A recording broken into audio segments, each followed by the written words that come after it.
will be people who are obviously under the age of 65 who are at higher risk, but people who are under that age generally are at lower risk, and really the risk profile changes once you get into the over 65 age bracket. We've known that for decades with the flu, which is why the flu vaccine campaign has previously centred on that age group. It shifted a bit over the pandemic, and there were a number of reasons why they brought the age down to say 50 and upwards, and school children and so on. And this was because we didn't want to add further pressure to an already overburdened healthcare system when we were confronted by COVID. So if there was something that was relatively easy to prevent with a relatively well understood and safe vaccine, that's flu, why not do that at the time? But obviously priorities change. It's not cheap to do this, it's labour intensive to do this, and so really it'll be about evaluating how do we best spend our precious resources. And we know who the people who are most at risk are, and so that's why the campaign's focused chiefly on those over 65s in winter.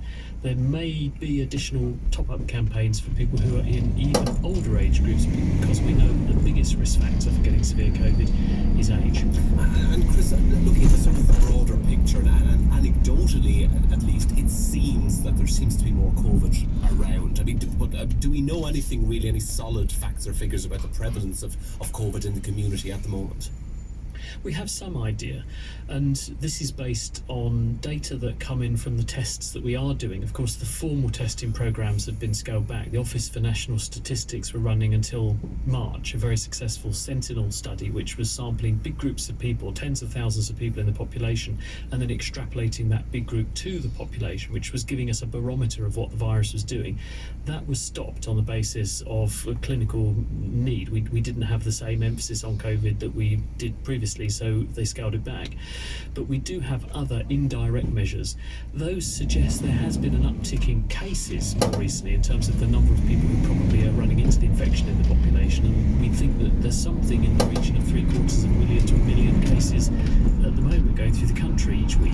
So big numbers, but the number really to look at is not the cases but the consequences. How many people are getting severely unwell or worse if they run into a case of COVID, and that number at the moment remains reliably low and therefore reassuringly low.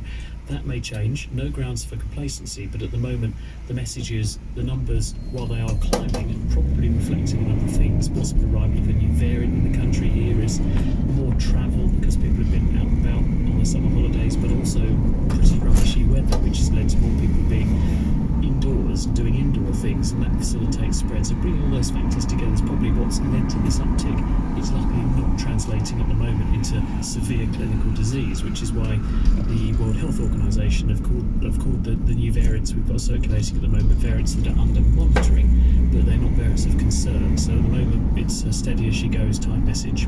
Okay, good stuff. We'll leave it there, Chris. Thank you very much indeed for that. Dr. Chris Smith there of the Naked Scientist podcast joining us on Drive Time. It is just past 20 minutes to 6, and Edinburgh Academy has been described as a cesspit of sadism and paedophilia by people who survived abuse there in the past. A new set of hearings held by the Scottish Child Abuse Inquiry is to examine what exactly happened at the school over decades. Joanne McCauley has been hearing from one of the former pupils who's giving evidence this week. It's almost 50 years since Neil Russell left Edinburgh Academy, but bad memories here prevail, and this week he and former students will be telling the Child Abuse Inquiry about what went on during their time here.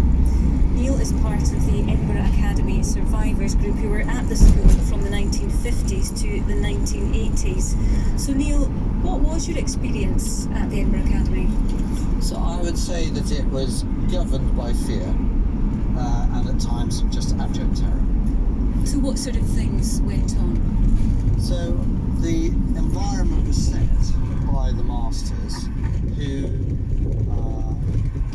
dished out corporal punishment to excess.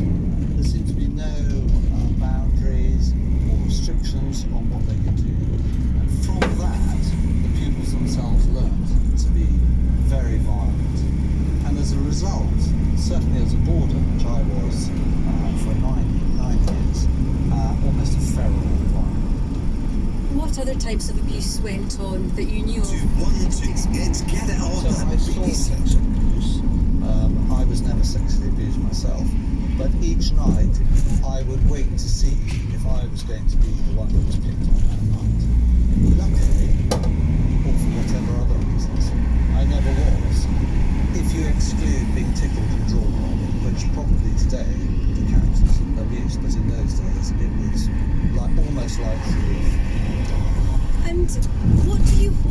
to get from giving evidence at inquiry yourself and the other former pupils? For myself, it's part of a journey of peace and reconciliation. It sounds very laudable, but in fact I have lived with the legacy of the Academy all of my adult life. And when I say all, I mean 24/7, because I dream it as well as living it. Flashbacks, current day situations. And since Nicky Campbell's broadcast of last year, at last I am finding some inner peace in relation to who I am and what it means. Why do you think it's taken so long for people like yourself to speak more publicly about it? I think there are two reasons. The first is a position of powerlessness, which we carried forward.